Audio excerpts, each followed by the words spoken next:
Hello. Once we are done with removing edge from a graph, it's time to remove vertex from a graph as well. So let's begin.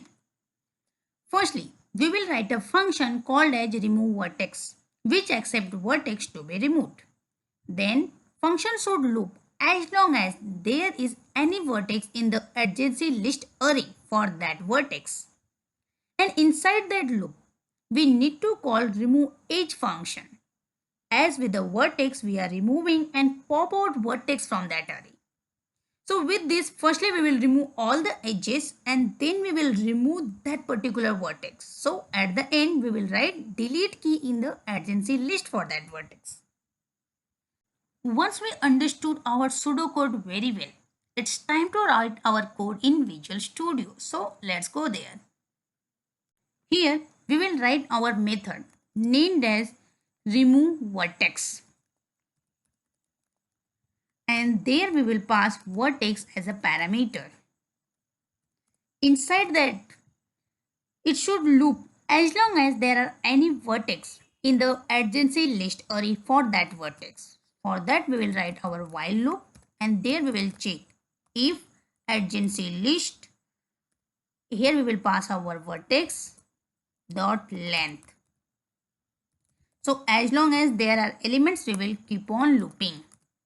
Inside that, we need to call remove edge function. As with the vertex, we are removing and pop out vertex from an array.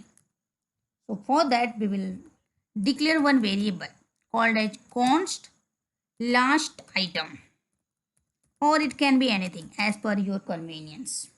And there we will do this dot adjacency list, and there again we will pass our vertex, and here we will pop out the last item. Then we will call our remove edge function here with two parameters.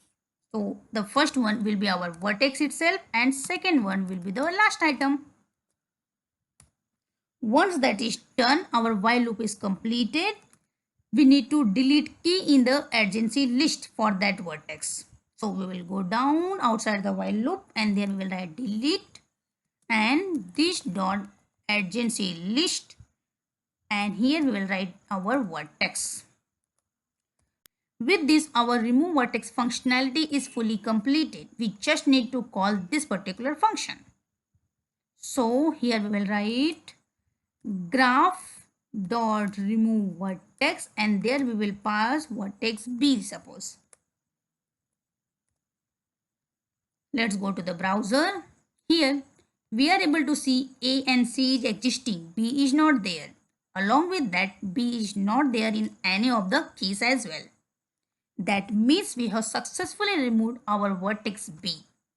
So with this, we will wrap up this video tutorial. But yeah, we will surely meet in our next video tutorial with some more interesting facts about graph. Thank you very much for now, and please follow my complete playlist to have a good understanding about data structure graph.